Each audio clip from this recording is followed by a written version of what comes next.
Sue Storm's dark side and why it's hot in more ways than one. Superman's ultimate gift. And what's Alan Moore got to do with it? And Golden Age horror on a budget? It's possible. Find out how and more on a new episode of Bronze and Modern Gods.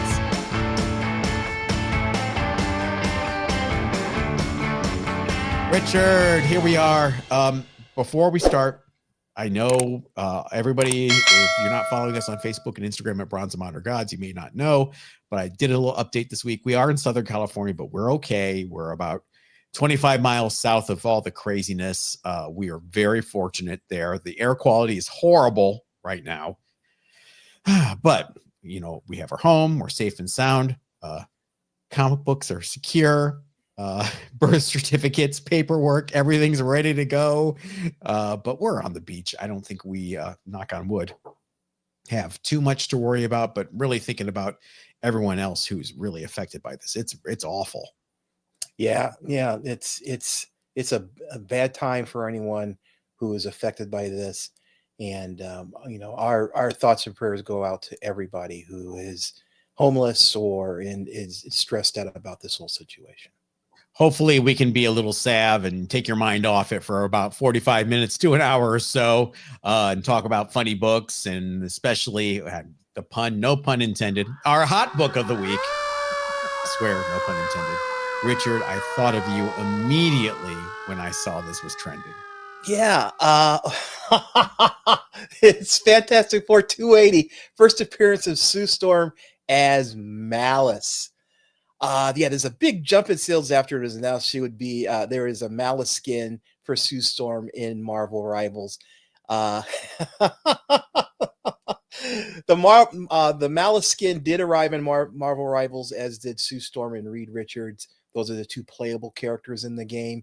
It's an excellent game, and the characters' powers are unique and are very indicative of the powers they have in the comics. The big draw here is the Malice costume in the game is one of the most revealing female costumes I have seen in a video game in a long time. Wait until they do the Sue Storm boob window costume from the 90s. Well, it's funny. My daughter plays the game. My daughter says she bought the skin and she just gets distracted because she's walking around in the game and Sue Storm's butt is hanging out there right in front of her. It's an interesting skin. Malice is an evil version of Sue Storm. You know, we always have to have these evil versions. And in the Rivals games, you could tell who the character is, and I think they did a really good job of doing the costume in the game. Malice, kind of adopted by Chris Claremont later in Uncanny X-Men. I remember Dazzler was possessed by Malice for a while, and she was bopping around there. FF 280, first appearance of Malice. She's on the cover of 281 for the first time. Raws are selling for around $5 on eBay. You know, it's not crazy yet. I just love. Go ahead. But my daughter, who does not read comics, asked me, "Do I have a copy of Fantastic Four number 280?" I was just going to go into that. This is great. It's something that is bringing new collectors in that's not a movie, which is awesome. We want this. This is what we want, right? Right, absolutely. And the game is awesome. It's free to play. If you have a console or you have a PC, I recommend you pick up, install it, give it a try. The loot box situation, which most of these free-to-play games subsist on, isn't really prevalent in this game. You can have a lot of fun with it for free. Awesome. And this issue is part of that classic John Byrne run that we all loved in the 80s. And did you stick around this long for the Byrne run? I did. I enjoyed the Byrne run. I enjoyed She-Hulk as the tank, let's call her. It was a good run. I stopped reading probably at the end of this run is where I ended up. Oh, I suffered through Steve Englehart and Tom DeFalco and Paul Ryan, which was an interesting run. Oh boy. Oh, with the great Walt Simonson run that in between all that as well, which was great. We could talk comics all day. And in fact, you know what? We're going to talk comics for 2 days in a row with you, hopefully, at the Cal Comic Con, February 1st and 2nd at the Anaheim Hilton in Anaheim, California. Richard, go over that guest list for us. Jim Starlin, Don Simpson, Howard Chaykin, and Mark. I cannot pronounce Texeira. Texeira. Thank you. Yes. Great group of people. Tons of excellent dealers. It's all focused on 100% on comics. Great show. And if you want more info, you can go to calcomiccon.com. Get your tickets in advance. I highly recommend it. There is a giant line that morning. If you have your ticket, you get waved in real quick. And you can use this little squiggly box thing called a QR code. The kids love it. It's on your screen right now. Point your phone at it. Get your tickets now. And we will move over to show and tell. I have theme. I do too. Oh, good. Is your theme Machine Man? No, it's not. All Machine Man all the time. It's Machine Man number 5 with 10-4 is the name of that robot. Yeah. Do you think this came out during the height of the CB craze in 1978? I still remember that craze. I still remember it.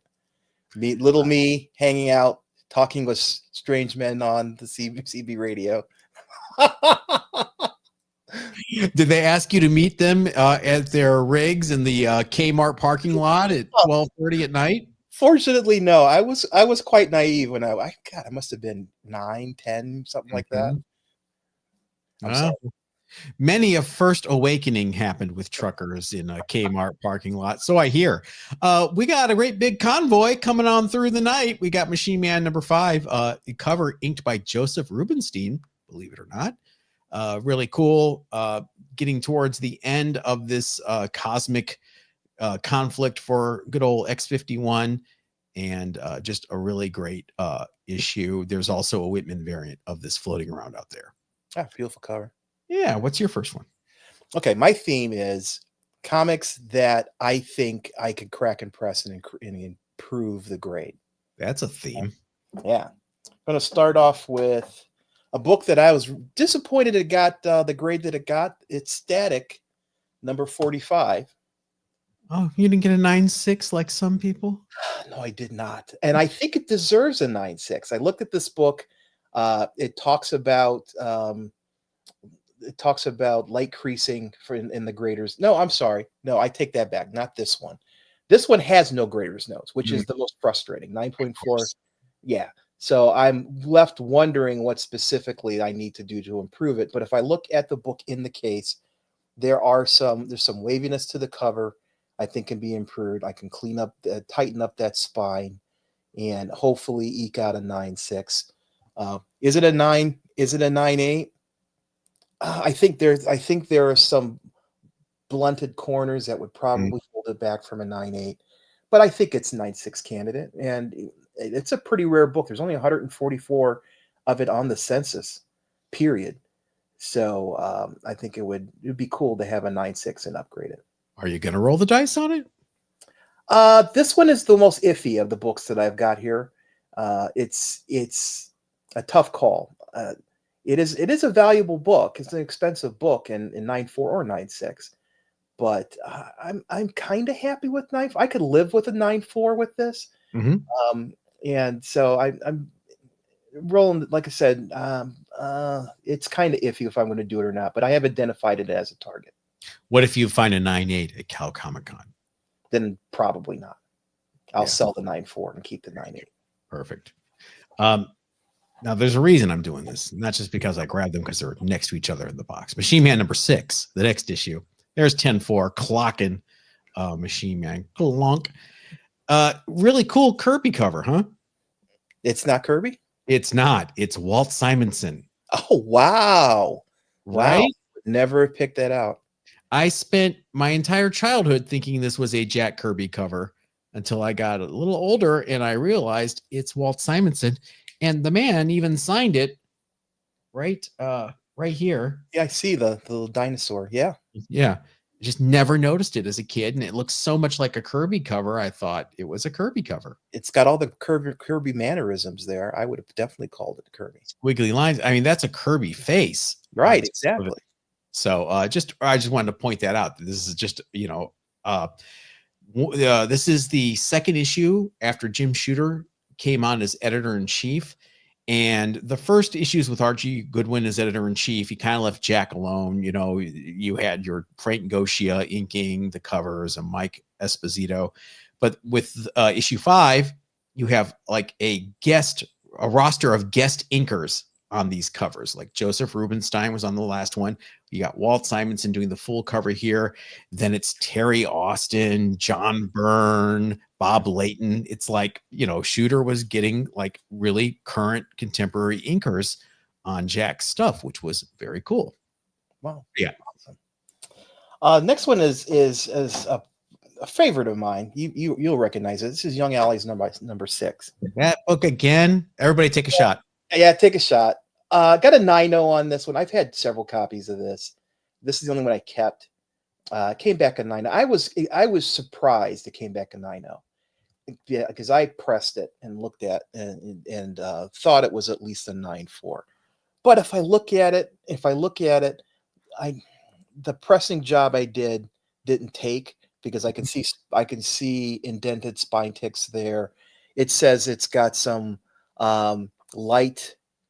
It has some light spine stresses and light bends, stuff that I think with a more comprehensive press, I could really take care of and increase this from a 9.0 to a 9.2 at least. I think maybe a 9.4. This book is pretty valuable. At 9.0, it's still $1,500 around. Wow. Yeah. So if I can improve it to something of a better grade, that's going to bump the. Not that I'm ever selling it. This is one of those books that's always going to be a part of my collection, because it's just so hard to come by in the first place. And you know, it's that good girl art stuff that I like. So. And it's from what pedigree, everyone? This is not from the Stroller pedigree. You're thinking of a different book. Yes. Okay. The magic one was from the Stroller. Right. The New Mutants. Okay. Right. Got it. I was all excited to share that with everybody. All right. And wrapping up my show and tell is Machine Man 18. Jack's gone. It's now Steve Ditko, but he did not do this cover by Rich Buckler, guest starring that new superhero team, Alpha Flight, from Canada.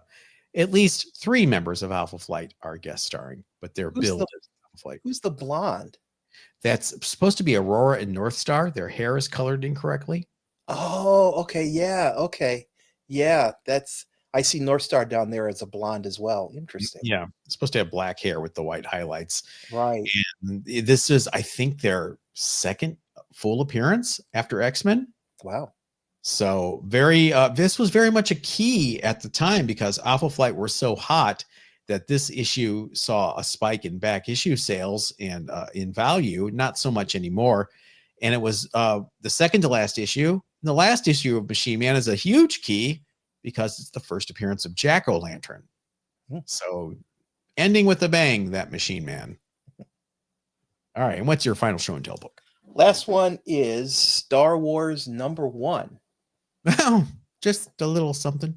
Just a little something. It's A5. I looked up the greater notes on it, and it talks about some bends to the cover and some spine stress.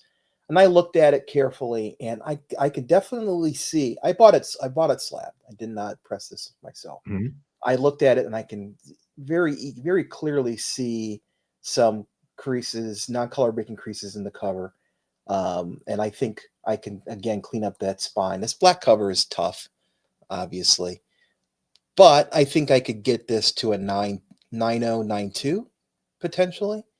And I wouldn't mind having this as a higher grade book. Star Wars obviously is one of my favorite properties of all time, and this is the only copy of Star Wars number 1 that I have anymore. I have horrible stories of passing on 9.8s back when they were $150, and I don't need that. Yeah, we all did. It was a dead property at that time. I mean, it really was. Yeah. So yeah, I wouldn't mind bumping this up. I don't plan on buying a higher grade book, so getting this to a higher grade is hold awesome. that up again. Mm-hmm. You know, let's make Darth Vader green. I know. That's the tough part. It's as horrible as Lucasfilm was on approvals, so bad at one point that they got Roy Thomas to leave the book. He couldn't take it anymore. I can't believe that got through. But I guess they didn't see it colored proof. They probably just approved black and white proof. Oh, well. Hey, if you want proof that you're awesome, you can support the show by becoming a member. How's that for a segue? That was for free. $2.99 a month.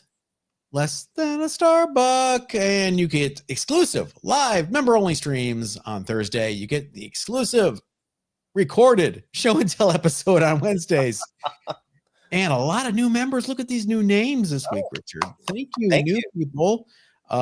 See your name fly by here, and you obviously are seeing the fruits of your labor as Richard and I are going to more shows in 2025.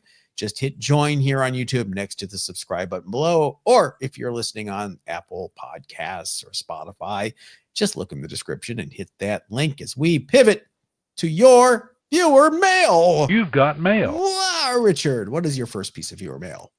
First piece is from our buddy Bronzeville Comics. We're talking about the Hard Time book that I had picked as one of my underrated books last week. Lots of comments about Hard Time. Yeah. We seem to have turned some people on to that book, but go ahead. Great book.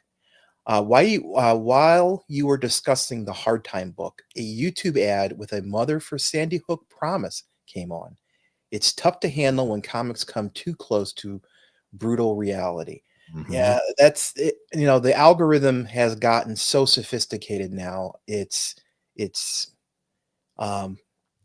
pairs conversation in the videos with an ad. It feels appropriate, and I can understand how that is tough to deal with, since the way that this book, Hard Time, begins is with one of the two shooters of a school gun crime, let's just call it. I'm trying to avoid the goal was to scare their bullies, right, by faking a Columbine. And the protagonist thought that the guns were fake, and his partner, his friend, did not tell him that they were going to be using real guns. Spoiler alert.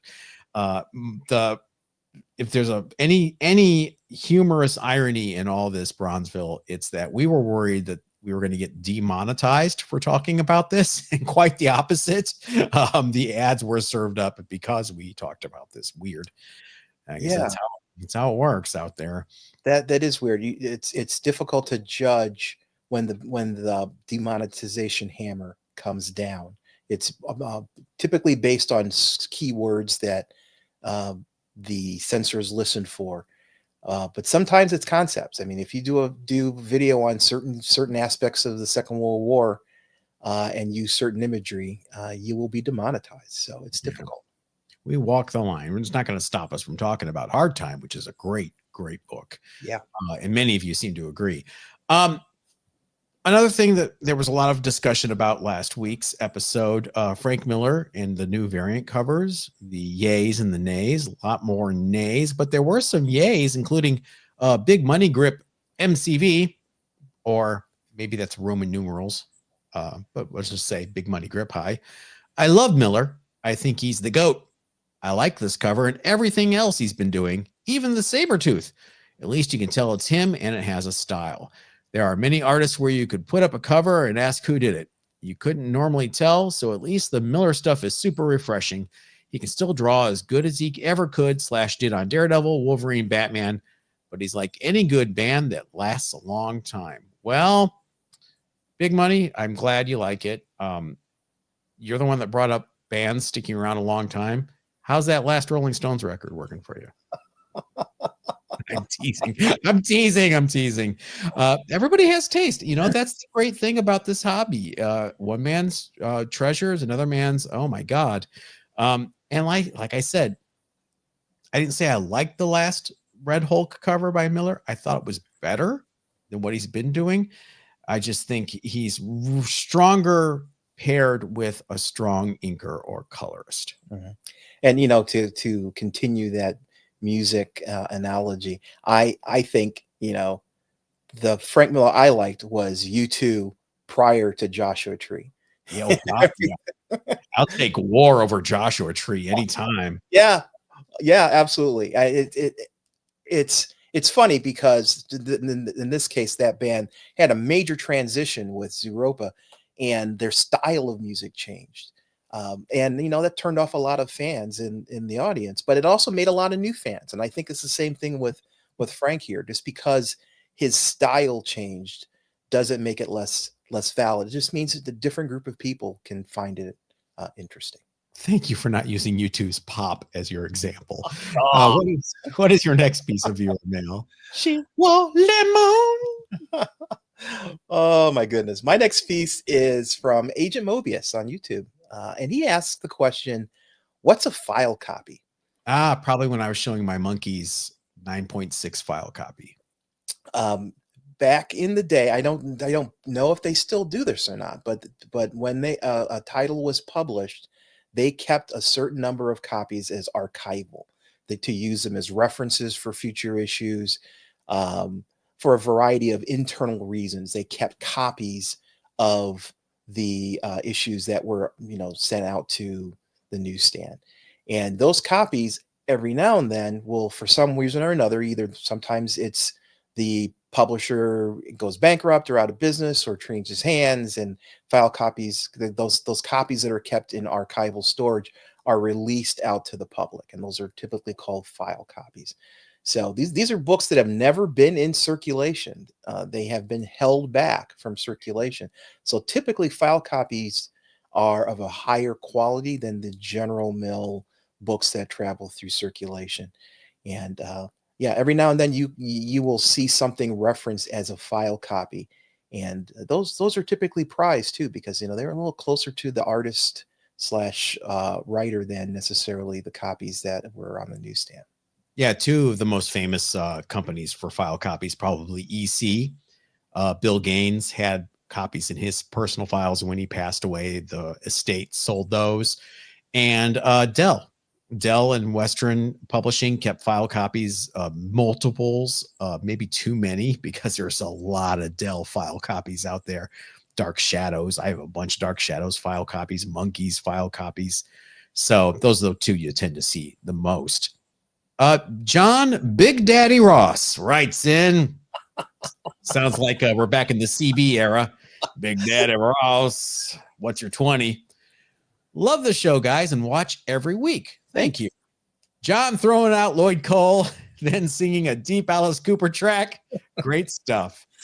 Richard, I have most of the newspaper inserts for the Spider-Man newspaper inserts, and they split the issues, kind of like issue 2A gets the Ditko cover, and 2B gets a new cover. Oh, wow. I must be the other person that completed a Marvel team up. I loved it as a kid. Finally, if you know Justin at No Good Comics, his father is Greg LaRocque. Both are great people. Wow, that's really cool. Okay, let's tie things together. Lloyd Cole, talking about Lloyd Cole last week, how much I've been in the Lloyd Cole K-hole. Lloyd Cole's kind of like Frank Miller. The new Lloyd Cole stuff has people really divided because he has thrown out the guitar and the acoustics and things like that. It's all electronic music. And some longtime Lloyd Cole fans just hate it. They're like, he's lost it. What's going on? And then people like me are like, this is actually kind of interesting. And he still has melody. There's still a hook. It's just surrounded by bleeps and bloops. So, a better example than the Rolling Stone example I gave earlier. So what do you guys think? Lloyd Cole, electronic or not? What do you got next? My next piece is from Michael Praley on YouTube. And Michael says, regarding the discussion about heavy omnibuses, DC had a winner when they collected James Robinson and Tony Harris's Starman series. It's 6 affordable hardback volumes printed on glossy paper that aren't heavy enough to wear you out as you read it. They did something similar for 2 Legion of Superhero volumes for the Levitz Giffen run of the Great Darkness Saga and the Curse. That format is the sweet spot. Yeah, that's perfect. The girth of some of the omnibuses can be difficult to manhandle. Just take it slow, Richard, and breathe.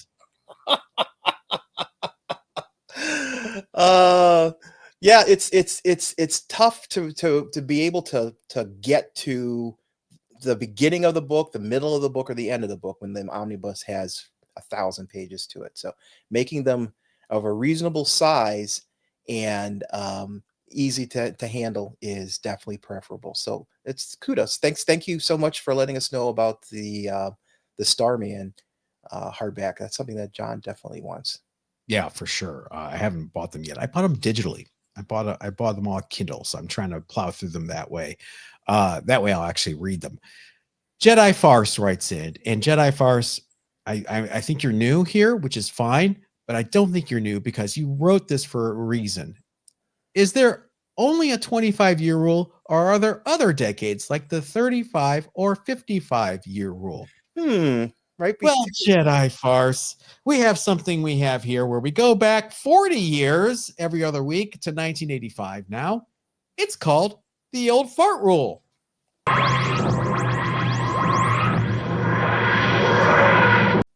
I know you wrote that just so I would have a nice seamless transition. That facilitated a great segue. Thank you. Old Fart Rule this week, we go back to 1985, as I said, to this classic, Richard, Superman Annual number 11. Ever read it? I have. I actually also there's an animated DC. I don't remember if it was Superman or if it was Justice League, but they did this storyline also, and they did really, really, really good job of doing it too. DC animation is awesome. Now, this classic annual is by the team that gave you The Watchmen, Alan Moore and Dave Gibbons. It features Wonder Woman, Batman, and Robin helping free Superman from the grip of the Black Mercy, a flower that grants whoever it attaches to his or her greatest desire. In this case, it's a life for Superman where Krypton never exploded and he's living his best Kryptonian life. Now, great use of Robin of all characters in this story. Did they do that in the series without spoiling? I honestly don't remember. It's been a while since I've seen it. I can't picture or separate the two. I don't want to spoil it for anybody who hasn't read this book yet. So many other great character moments, like, it's not a spoiler, but Robin, this is the Jason Todd Robin. So this is his first time meeting Superman, and he's just kind of like, slack-jawed and amazed. This is a classic one and done issue. It's been reprinted a few times over the years, like in the greatest Superman stories ever told and the Alan Moore trade paperbacks. I thought, I'm going to look these up and, it's probably going to be a $5, $10 book. No, I was really actually kind of happy to see high grade raw copies sell for $40 to $45 on eBay, which is absolutely justified in my opinion, right? Yeah. What is with Alan Moore? I mean, he is just such an incredible storyteller. I just wish he was more easy to deal with in the long run. You just asked the $1 million question. What is up with Alan Moore? If anybody can answer that, then they'd be a millionaire. That's why it's the $1 million question. Who knows? Have you guys read this annual? What do you think? Let us know in the comments while we take a little break here, because we're going somewhere. Richard's not. I'm going somewhere. If you're on the East Coast and you're in New York, going to be with Ali and the team from Elite Comics 11 at a big event that I'll let him tell you all about. Take it away, me. Ali, I think we were in our 20s the last time you were on the show. I know. It seems like forever ago. First, before we get started, tell everybody who you are, what you do, where they can find you. Yeah, I'm Ali. I own Elite Comics 11 on Instagram. We're the biggest comic sales page on social media. So you can find us on Instagram at Elite_Comics11. And gosh, pre-pandemic when this all started? Pre-pandemic, yeah. But as everyone knows, things got crazy during the pandemic. So a lot of growth during the pandemic. But Elite Comics 11 was there before. Did we ever think we would miss the pandemic? Well, okay, enough of that. I don't know about that. Tell me about what's going on, because I'm excited, but I will let you spill the beans. All right, so we have ACCON, which is our virtual convention. We do that twice a year on Elite Comics 11 on Instagram, but we decided to get physical. So get ready, New York. Elite Comics 11, our network, is coming in person. The Elite Comics 11 Expo. It's going to be March 8th through March 9th.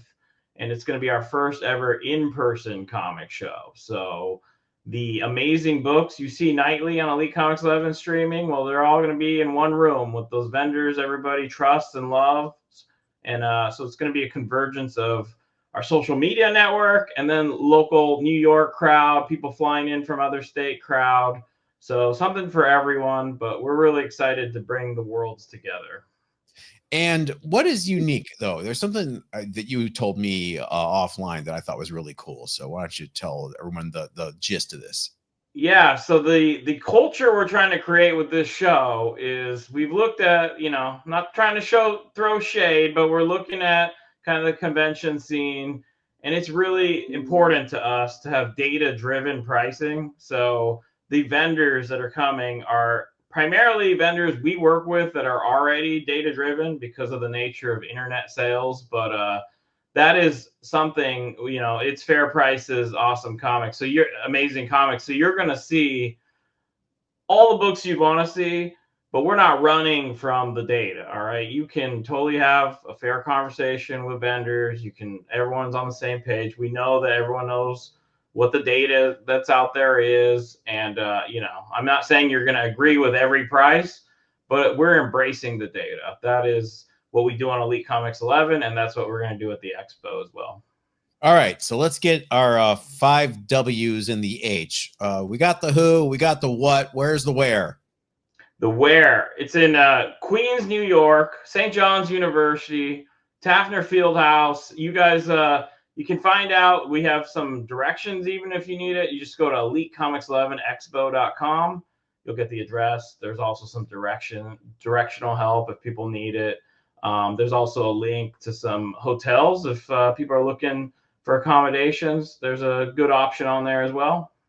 And when is it? March 8th through 9th.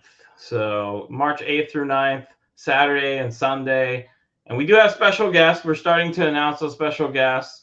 Vincent D'Onofrio, the actor that plays the Kingpin, a lot of other roles as well. Steve Levine, one of the original Turtles artists, is going to be there, and there's going to be more announcements on that front shortly. I'm going. Richard's punking out. Richard's not going to go, but I'll go. But we will have a booth thanks to Ali. We're going to be live streaming from the convention. I'm going to have a couple of surprise guests with me. I don't want to give it away. I won't be by myself, which is good. And you're used to seeing this now on the show. Look, it's that squiggly square thing that you can point your phone at. Ask your grandkids if you need help. For more information, you can just use this QR code. Or you can go to, I'm going to try to say it, elitecomics11expo.com. That's correct. Oh, say I nailed it. Yeah. What are you looking for when you go? Do you need anything for your collection? I mean, I'm gonna find out just like everyone else. I mean, it's gonna be an incredible array on this show floor. So I'm talking Golden Age, Silver Age, Bronze Age, whatever you're into. Pulps. It's gonna be. There's even gonna be a few retro video game vendors, and also signature memorabilia. It's almost all comics, but there's some awesome vintage collectibles as well, sealed toys as well. All right. Hopefully there's a Venus 19 that I can at least look at.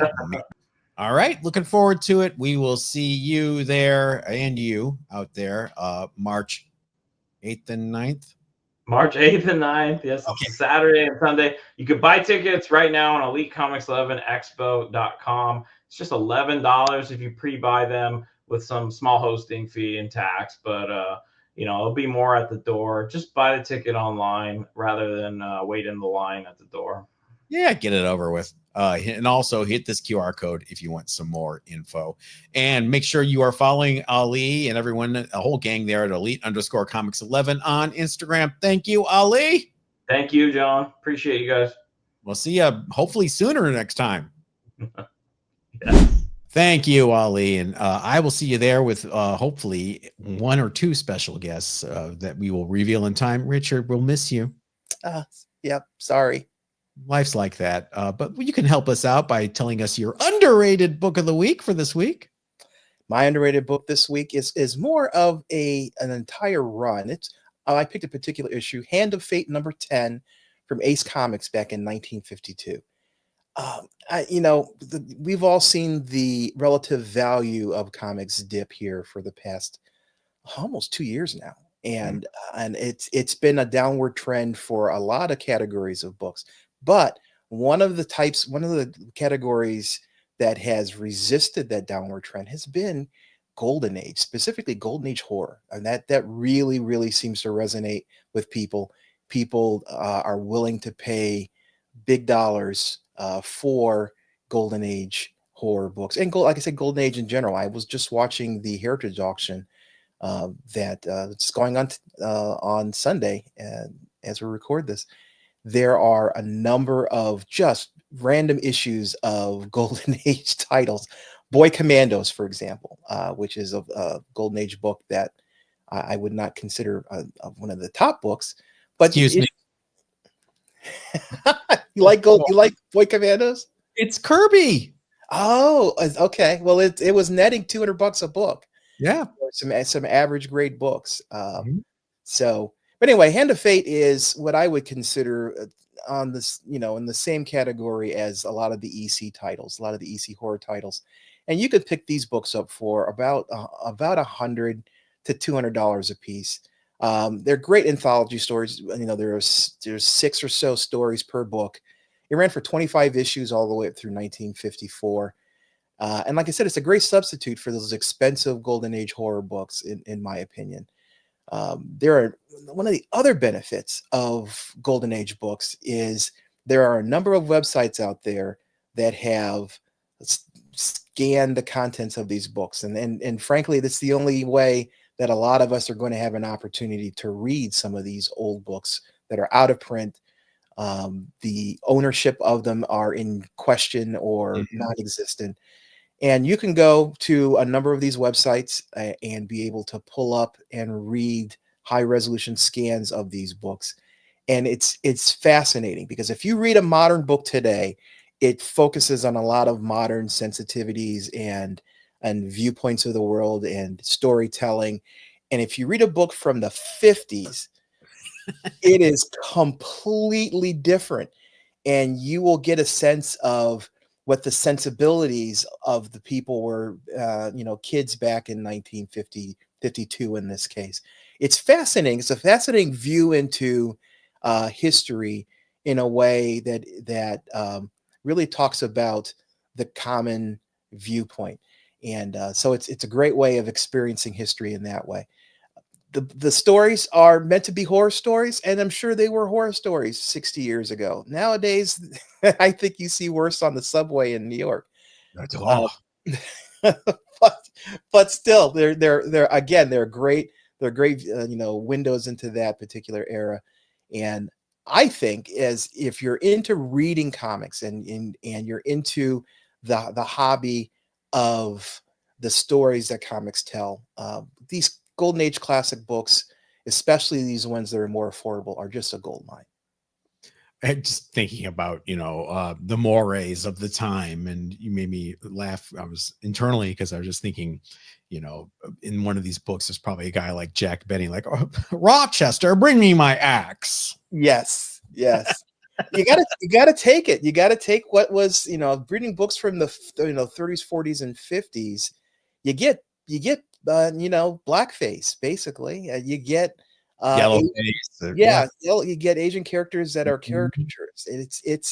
It's not right, but it's how things were looked at. And we're talking about the worldview of the period, and that's what it was. We have changed that worldview, and the comics and opinions and mores are different now. But if you take it as a snapshot of the times, that's what was there. That's why I don't get offended by comic book stories from the 50s and 40s, because that's just the way that those people lived their lives. As they say in the South, bless their hearts. Yeah. My underrated book this week, I get to say it. It's been a long time viewers. Brace yourself. Get your shot glass ready. Hercules, Hercules, Hercules. Not Marvel. It's Hercules Unbound, issue 1. The first issue of a 2-year run for this book. It was bi-monthly, ran 12 issues. The first 6 were by the team of Jerry Conway and Jose Mother effing Luis Garcia Lopez, buddy. Yeah. With Wally Wood on inks. What a team. You may not think it works. It works. It's great. You cannot beat Jose Luis Garcia Lopez. And then issue 7, Walt Simonson comes on again. Here he is. Walt Simonson draws the last year's worth of issues. This is high concept. Hercules is still alive in the far future of Earth post-apocalypse. How many post-apocalyptic Earths can there be in the DC universe? Well, this one at least ties into a couple of them because it ties into the Atomic Knights and Commandy. Nice. A great disaster from Commandy. Raws of Hercules Unbound #1 are about $5 to $7. But I was surprised to find today that 9.8s are fairly scarce. There's only 14 9.8s on the census. And we had a sale for a 9.8 slab on January 3rd for $300. I have a stack of these. Really? Yeah, I need to do a little. I'm not slabbing. I refuse. I'm not doing it. Yeah, so that didn't run parallel to any Hercules titles in Marvel, did it? No, this is before the Hercules miniseries. This ran 75, 76. Okay. Just a hair into 1977. And with an art team like that, boy, I'm shocked it didn't continue. But, a 2-year run for a DC adventure title in the 70s was like a 100-issue run for any other book, because they were so quick on the trigger back then canceling books. Have you read Hercules Unbound? Do you care? Let me know in the comments. Richard, do you think anybody gets a Jack Benny reference in 2025? I got it. I know, you and me, maybe one or two of you out there. But then again, I didn't think anybody would get a Lloyd Cole reference. And we got a lot of people like, wow, Lloyd Cole, good job. All right, everybody, members, we'll see you Wednesday and Thursday. Everybody else, we'll catch you next Monday. Everybody, especially you guys there in Southern California, stay safe. Thank you.